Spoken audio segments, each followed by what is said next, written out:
औरत का वह कौन सा अंग हर रात बेशर्म होकर दबाने और चूसने से अचानक अपार धन की प्राप्ति होने लगती है। लोग औरत का कौन सा अंग दबा और चूस कर अमीर बन जाते हैं। जो भी मनुष्य औरत का यह अंग दबाता या चूसता है, उसके घर में सदा माँ लक्ष्मी का वास रहता है और महालक्ष्मी की कृपा सदैव बनी रहती है। तो दोस्तों, आज की इस वीडियो में हम आपको एक सच्ची कहानी के माध्यम से बताएंगे कि औरत का वह कौन सा अंग है जिसे हर पुरुष को दबाना और चूसना चाहिए। अधूरी जानकारी विष के समान होती है, इसलिए वीडियो को बीच में ना छोड़ें। दोस्तों, एक बार की बात है, एक गांव में रामदास नाम का एक व्यक्ति रहता था। वह अपनी पत्नी से बहुत ज्यादा परेशान था, क्योंकि उसकी पत्नी बात बात पर हमेशा उसे ताना मारा करती थी। तुम्हारे पास है ही क्या, घर में खाने तक को कुछ नहीं है। दोस्तों, उसके घर में बिल्कुल कंगाली छा गई थी। एक भी रुपया नहीं था और उसके घर में खाने के लिए अन्न का एक दाना तक नहीं था। दोस्तों, एक तो घर में खाना नहीं, ऊपर से पत्नी का ताना। वह बहुत परेशान हो गया था। उसे समझ नहीं आ रहा था कि मैं क्या करूं। एक दिन की बात है, जब वह अपने घर से एक सुनसान रास्ते पर निकल गया। वह बहुत ही सुनसान रास्ते पर चल ही रहा था कि उसे एक साधु तपस्या करते हुए दिखाई दिए। वह उनके पास जाकर बैठ गया। जब साधु ने अपना तप खत्म किया तो रामदास उनके सामने जोर जोर से रोने लगा। साधु ने रामदास से कहा, पुत्र, तुम्हें क्या दिक्कत है? तुम क्यों रो रहे हो? आखिर तुम्हें क्या परेशानी है? तब रामदास ने साधु महाराज से कहा, हे महाराज, मेरी एक पत्नी है जो कि मुझे रोजाना ताना मारती है। मैं गरीब हूँ तो मैं क्या करूँ? कितना भी कुछ कर लूँ लेकिन धन कमा ही नहीं पाता हूँ। मेरा एक छोटा सा धंधा था, वह भी पत्नी के क्लेश की वजह से चौपट हो गया। वह दिन रात मुझसे झगड़ा करती है। अब तो मैं दाने दाने के लिए परेशान हो गया हूँ। हमारे घर में खाने के लिए कुछ भी नहीं है, इसके अलावा पहनने के लिए वस्त्र भी नहीं है। लेकिन मैं अपनी पत्नी को समझाता हूँ कि वह मुझे ताने ना मारे, मुझसे झगड़ा ना करे, लेकिन वह बिल्कुल भी नहीं मानती। साधु जी, इसी वजह से मैं बहुत ज़्यादा परेशान हूँ। इसी वजह से मैं घर छोड़कर यहाँ आया हूँ। तब साधु जी कहते हैं, रो मत बेटा, मैं तुम्हें एक काम बताने जा रहा हूँ जो तुम्हारी किस्मत चमका देगा। तुम्हें अपनी औरत का सिर्फ यह अंग बेशर्म होकर कर दबाना और चूस लेना है। अचानक तुम्हारे घर में धन की प्राप्ति होने लग जाएगी। तुम देखते ही देखते अमीर बन जाओगे। साधु जी कहते हैं, जो भी पुरुष औरतों का यह अंग दबाता या चूसता है, उसके घर में कभी भी धन की कमी नहीं रहती है और ना ही उसके घर में लड़ाई होती है। वह जो भी व्यापार करता है उसमें हमेशा तरक्की होती है। साधु जी ने कहा, अब मैं तुमको औरत के उन अंगों के बारे में बताने जा रहा हूँ। इसे ध्यान से सुनना और अपने जीवन में इस पर गौर करना। तब रामदास साधु जी महाराज की बातें बहुत गौर से सुनता है और कहता है कि जितना जल्दी हो सके मुझे यह बता दो दोस्तों।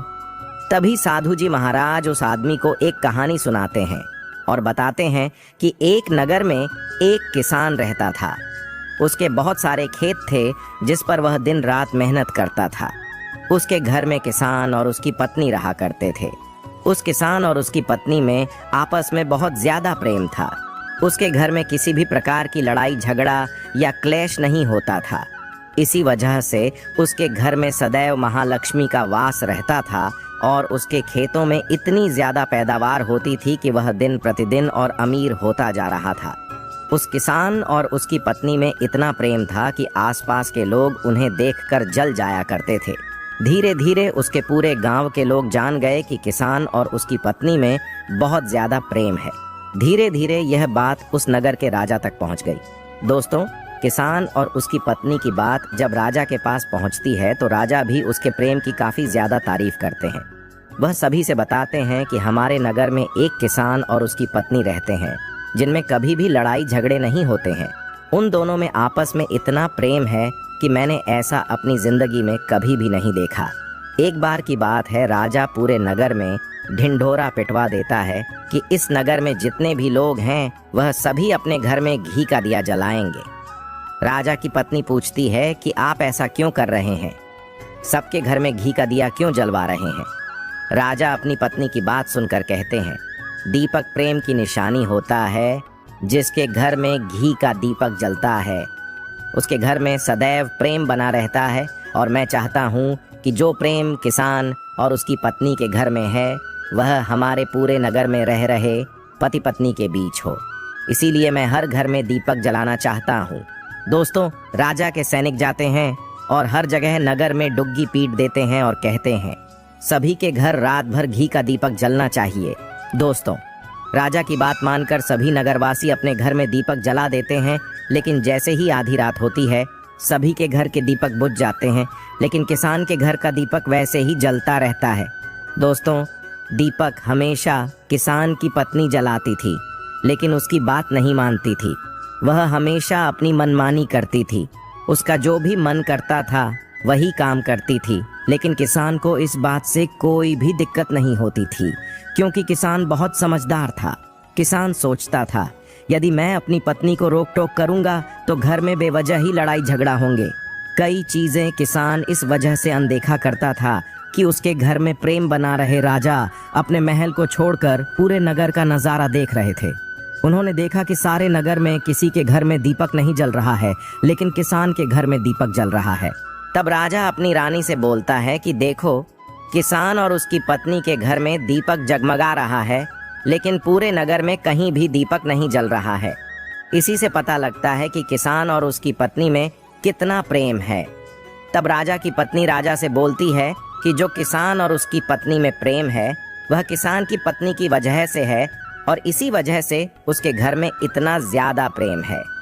दोस्तों, जब राजा रानी की बात सुनता है तो कहता है नहीं, तुम्हारा सोचना गलत है। जो प्रेम किसान के घर में है वह उसकी पत्नी की वजह से नहीं है, बल्कि वह किसान की वजह से है। रानी कहती है कि किसान की पत्नी बहुत ज्यादा समझदार है।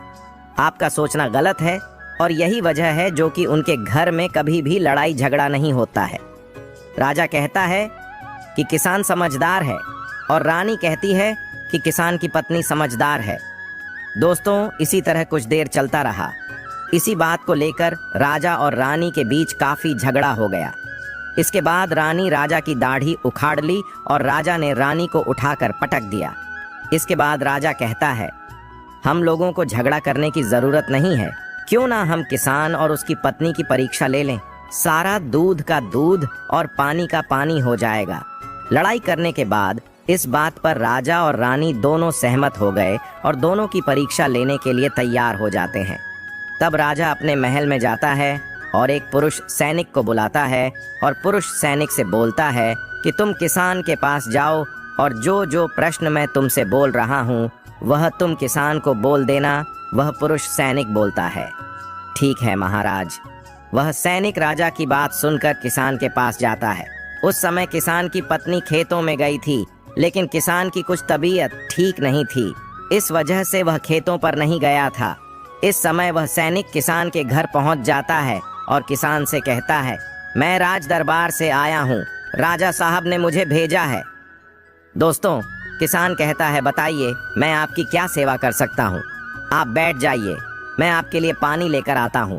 तभी वह सैनिक बोलता है कि नहीं, तुम कुछ भी मत लाओ, मैं राजा का सैनिक हूँ, बस आपके पास राजा का समाचार लेकर आया हूँ। तब किसान कहता है ठीक है, आप मुझे बताओ राजा साहब ने मेरे लिए क्या समाचार भेजा है। सैनिक कहता है किसान, राजा साहब ने यह बोला है कि यदि तुम अपनी पत्नी को छोड़ देते हो तो राजा जी आपको बहुत सारे हीरे जवाहरात और साथ में तुम्हारे जमीन से 2 गुना ज्यादा जमीन राजा जी आपको गिफ्ट में देंगे। इसके अलावा राजमहल का आधा हिस्सा भी आपको दिया जाएगा। लेकिन जो किसान ने जवाब दिया वह सुनने लायक है। किसान ने कहा राजा जी अपना पूरा राजमहल मुझे क्यों ना दे दे, लेकिन मैं अपनी पत्नी को नहीं छोड़ूंगा। जाओ और अपने राजा से कह दो किसान ने ऐसा कहा है। सैनिक जाता है और राजा को सारी बातें बताता है। इस समय रानी वहां पर सैनिक की बात सुन रही थी। सुनने के बाद रानी ने कहा आपने किसान की तो परीक्षा ले ली, लेकिन किसान की पत्नी की परीक्षा नहीं ली है। इस तरह से हम कैसे पता कर सकते हैं कि कौन समझदार है। इसके बाद रानी ने कहा कि अब मैं भी किसान की पत्नी की परीक्षा लेना चाहती हूँ। जब दोनों की परीक्षा हो जाएगी तभी पता चलेगा कि कौन समझदार है। फिर रानी ने भी एक सैनिक बुलाया और कहा कि मेरी बात किसान की पत्नी को बोलना और याद रखना, यह बात तभी बताना जब किसान वहां पर ना हो।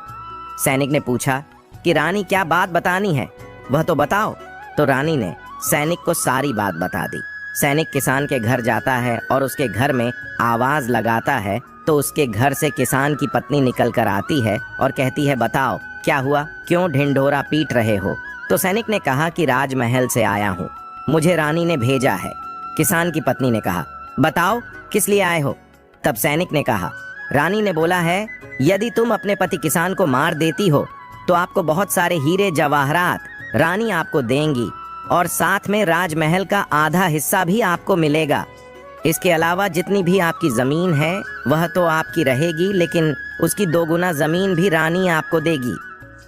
यह बात सुनकर किसान की पत्नी तैयार हो जाती है, कहती है, ठीक है, यदि मुझे रानी साहिबा देंगी तो मुझे मंजूर है, मैं अपने पति को मार दूंगी। तब सैनिक पूछता है कि रानी को कैसे पता चलेगा कि आपने अपने पति को मार दिया है? तभी किसान की पत्नी बोलती है, मेरे घर में जो दीपक जल रहा है, जब मैं किसान को मार दूंगी तो उसे बुझा दूंगी, तभी आपको पता चल जाएगा कि मैंने किसान को मार दिया है। अब सैनिक किसान की पत्नी की बात सुनकर राजमहल जाता है और रानी को सारी बात बताता है। किसान की पत्नी की बात सुनकर रानी बहुत अचंभित हो जाती है। राजा और रानी को स्त्री जात से नफरत होने लगती है।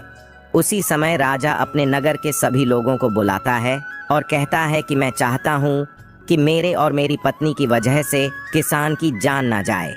तुम लोग ऐसा करो, उस किसान के घर जाओ और सारी बातें बता दो और उस किसान को बचा लो, वरना किसान की पत्नी उसे मार देगी। इधर सैनिक किसान के घर जाते हैं और सोचते हैं कि किसान की पत्नी किसान को रात में मारेगी और दिया बुझाएगी। इससे पहले ही हम किसान के घर में पहुंच जाते हैं और किसान को बचा लेते हैं। दोस्तों, जैसे ही राजा के सैनिक किसान के घर पहुंचते हैं तो देखते हैं कि किसान तो मरा पड़ा हुआ है। तो सैनिक किसान की पत्नी से बोलते हैं कि तुमको तो किसान को रात में मारने के लिए बोला गया था, लेकिन आपने अभी किसान को क्यों मार दिया? तब उस किसान की पत्नी बोलती है कि किसान को तो मुझे मारना ही था, रात में तो मुझे सिर्फ दिया ही बुझाना था, इसलिए किसान को तो मैंने दिन में ही मार दिया है। सभी सैनिक तुरंत ही किसान के घर से दौड़े दौड़े जाते हैं और राजा रानी को सारी बातें बताते हैं। राजा और रानी क्रोध से आग बबूला हो जाते हैं। इसके बाद राजा और रानी किसान की पत्नी को बंदी बनाकर लाने के लिए अपने सैनिक से कहते हैं। सैनिक जाते हैं, किसान की पत्नी को बंदी बनाकर ले आते हैं। राजा किसान की पत्नी से पूछता है, ऐसा तुमने क्यों किया? तुम लालची औरत हो, तुम्हें पैसों से प्यार है। तभी किसान की पत्नी ने जवाब दिया और बताया कि मुझे तो किसान को पहले ही मारना था, वह तो मैं कोई बहाना ढूंढ रही थी, क्योंकि किसान की आदत बहुत खराब थी, वह मेरे साथ बहुत खराब व्यवहार किया करता था। तो राजा ने कहा, ऐसा क्या करता था किसान? तो किसान की पत्नी ने जवाब दिया कि वह मेरे नाक का ऊपरी हिस्सा अपनी उंगली से हमेशा दबाया करते थे।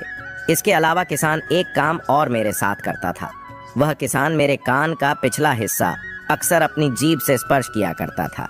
राजा ने पूछा, ये बताओ, जब आप लोग गरीब थे तब क्या किसान आपके साथ ये काम करता था? तो किसान की पत्नी बोलती है, नहीं महाराज, तब ऐसा नहीं करता था। तब राजा ने कहा, मैं समझ गया कि किसान ऐसा क्यों करता था।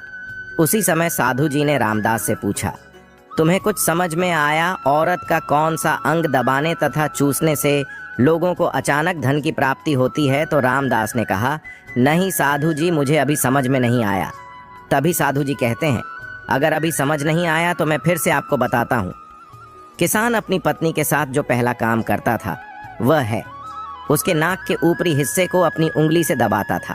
तो जिस भी मनुष्य के घर में पैसों की किल्लत है उसे अपनी उंगली से औरत के नाक के ऊपरी हिस्से को जरूर दबाना चाहिए। दोस्तों, औरत के नाक के ऊपरी हिस्से को बहुत शुभ माना जाता है। इसी वजह से जो यह काम करता है वह हमेशा धनवान पुरुष बन जाता है।